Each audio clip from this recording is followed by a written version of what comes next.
Eat my shit! It is one of the worst forms of verbal abuse. But paradoxically, for most of the people living like good neighbors in the villages of India, eating each other's shit is a living reality, a veritable fact of life. Every sixth person living on this earth is an Indian. Some 1100 million people inhabit India, and around 700 million of them defecate in the open. An estimated 217,000 tons of fecal material is deposited across the country every single day.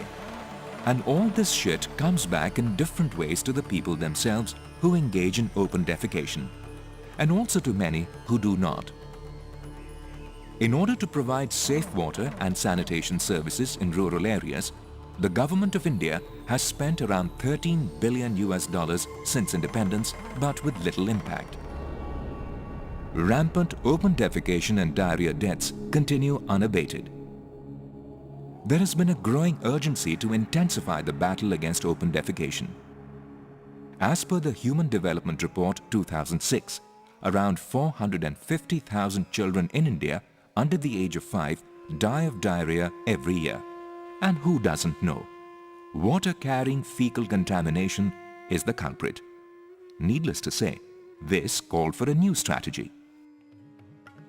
Given the fact that the earlier approaches did not yield the desired results, community-led total sanitation, popularly known as CLTS, emerged as a powerful alternative to fight out the practice of open defecation.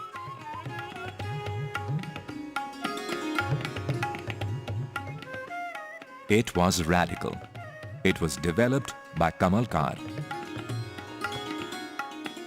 This is an innovative approach, and this approach is an approach which empowers community to really take action, collective local action, and improve their own environment, environmental sanitation.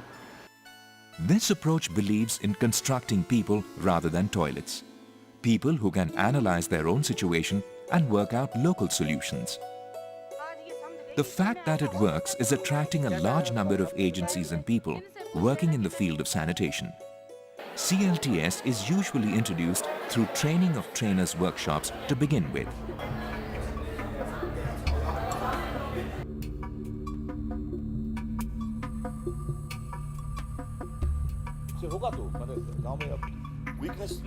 These workshops focus on triggering change on the ground in the villages. As a result, most of the activity is in the field with local communities.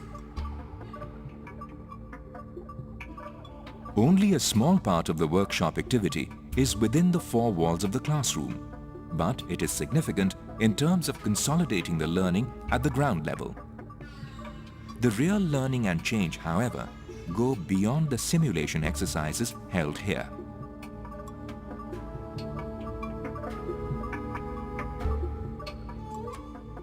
The CLTS facilitators know it pretty well that they have to encounter prying eyes and strange looks from people as they enter the village on their mission.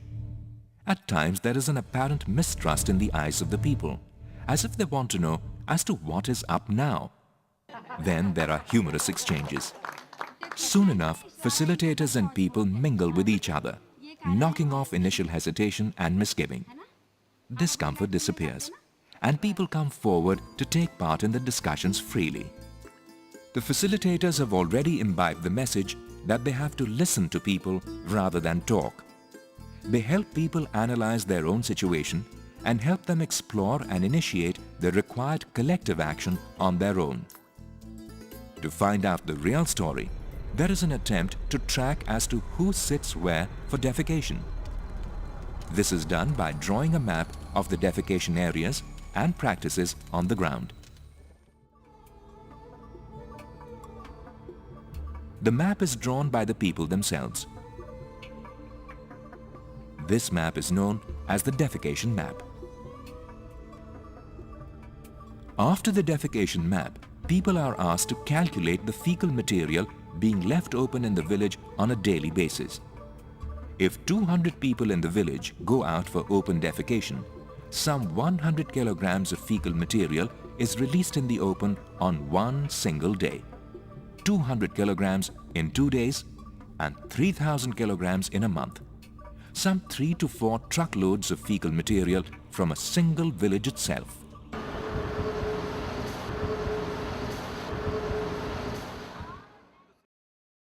Facilitators ask the people to take them to defecation areas.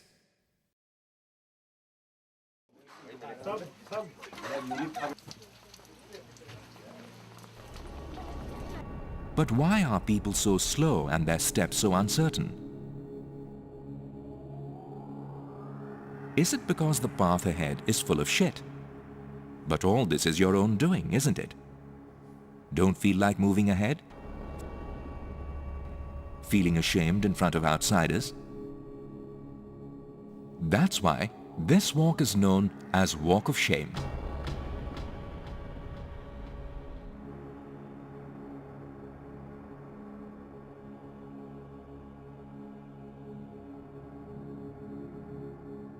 It is rather a story of no open defecation.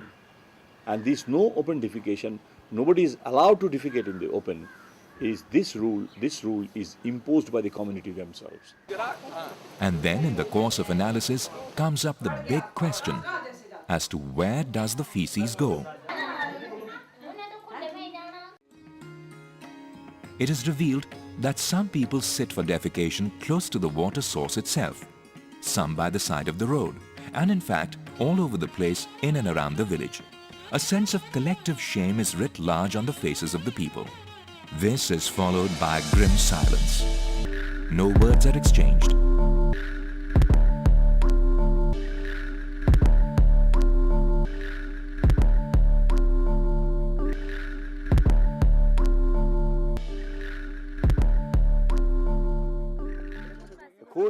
People through their own analysis discover that open defecation practically means eating each other's shit. जिसको हम खाने के साथ भी खा रहे हैं। गू टट्टी खा रहे हैं। मैं मतलब पूरी तरह से मैच्योर हो गई कि नहीं ये जो हम कर रहे हैं बिल्कुल गलत काम है। Flies invariably bring the fecal material back to us. And not only flies, dogs, chicken, goats and cows as well bridge the gap between us and the feces. Wandering around the village, these animals are constantly engaged in transporting shit from one place to another in various ways.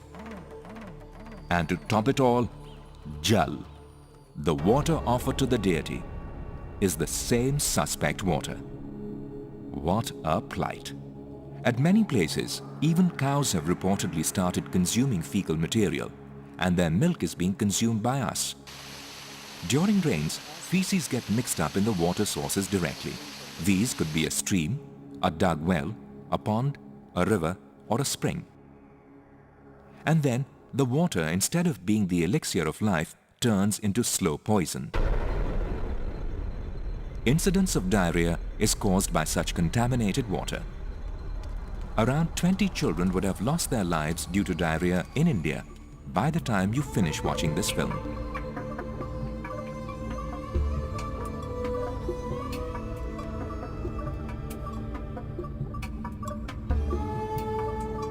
Waterborne diseases such as diarrhea, dysentery, cholera, jaundice, etc.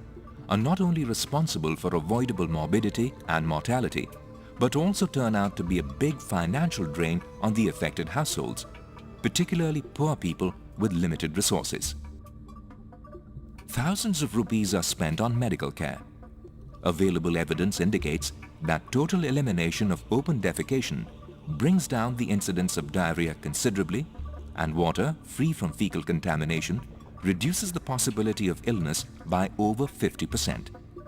Hence, water free from fecal contamination is the water of life.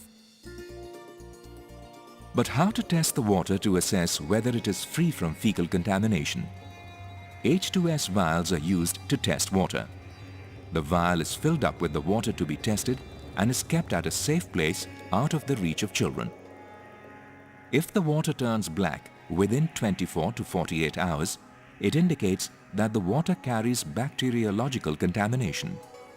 This helps people realize that they are consuming water carrying fecal material, and they need to put an end to open defecation, which is the primary source of this contamination. The vial carrying contaminated water is then buried in the ground.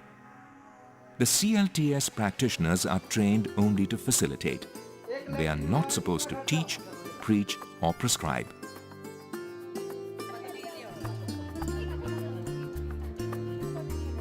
All they are supposed to do is to make people think, help them analyze, and also to look for natural leaders emerging in the village itself.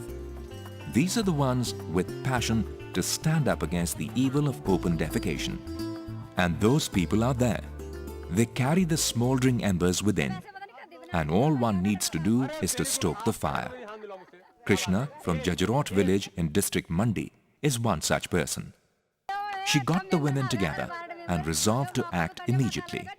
There are many like Krishna who are leading the movement of sanitation in their respective villages across Himachal Pradesh in India and elsewhere.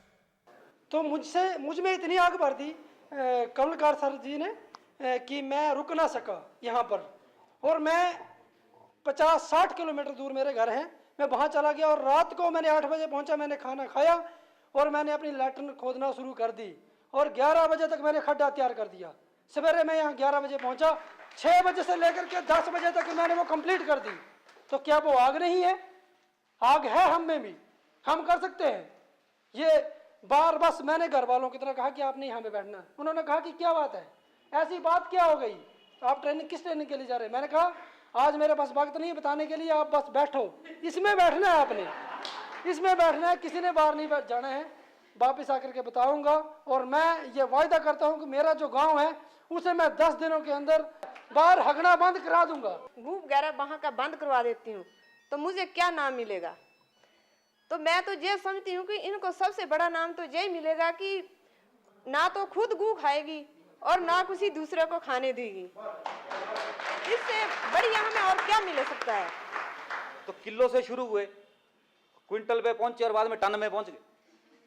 और मैं इतना हैरान हुआ कि मैं वहाँ का प्रधान हूँ और मैं यानी कि सोच भी नहीं सकता था कि इतने टनों के हिसाब से एक महीने में, यानी कि वो जो गू है जो पूरा वो क्लाइमेट को और पूरे आसपास और गाय और ये कुत्ते वगैरह सब खा रहे। मुझे इतनी हैरानी है इस बात की।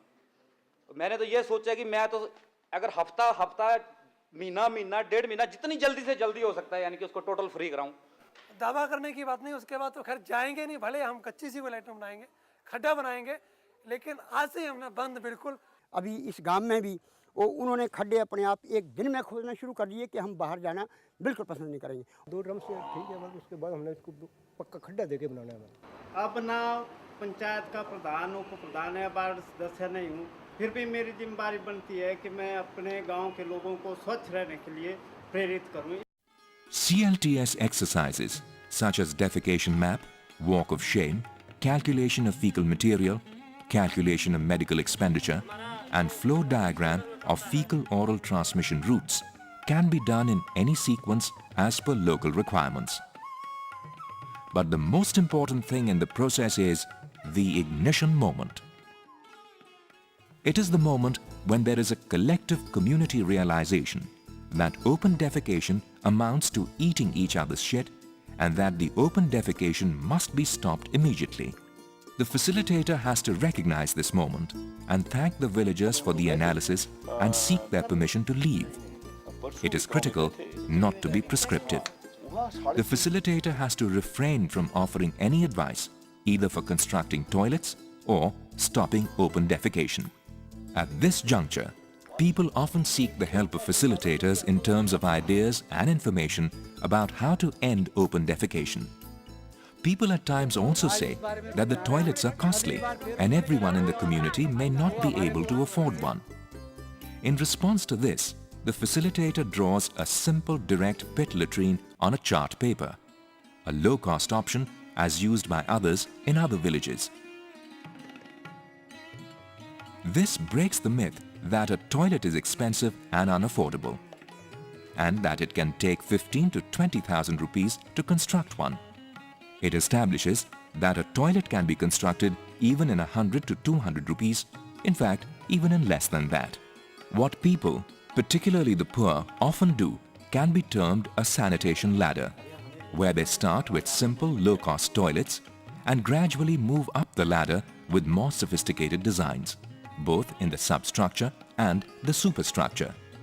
The people innovate their own toilet designs.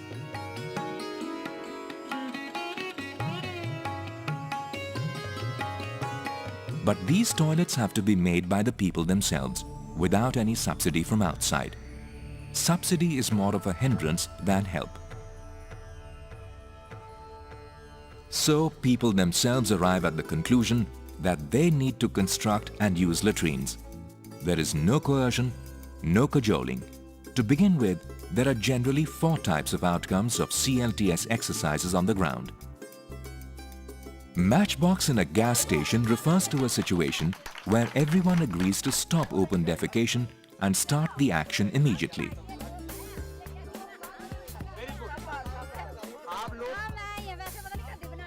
Promising flames is the situation where most of the people have agreed to stop open defecation, but a sizable section is still undecided. Scattered sparks is the situation where the majority is undecided, but few individuals in the community agree to act promptly. Damp matchbox is the situation where CLTS exercises are not able to trigger any positive response at all. In most of the cases, the demand is generated, and once the demand is there, facilitators start helping the community members in planning and monitoring their activities to end open defecation. Villagers form their sanitation committee and start monitoring the process. The follow-up activities, such as mobilizing natural leaders, sharing of different technology options, and of information related to supplies as per demand of the community, are critical for achieving an open defecation-free environment. Local collective action initiated as a result of CLTS goes much beyond the cessation of open defecation to cover other initiatives such as garbage disposal, cleaning and drainage, etc. Kamal Kar developed the CLTS approach in a village in Rajshahi district of Bangladesh in 1999. Since then, it has been spreading like wildfire across several countries.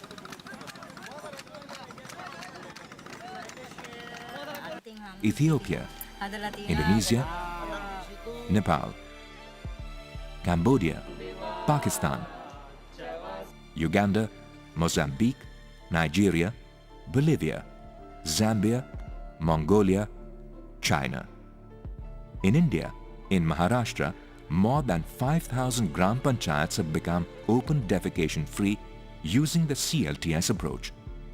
The process has begun in the states of Himachal Pradesh, Haryana and Madhya Pradesh as well. The journey towards an open defecation free world is long but worth taking. The fire of learning and change through collective local action is bound to lead to a better world, full of clean air, clean water and lots of light.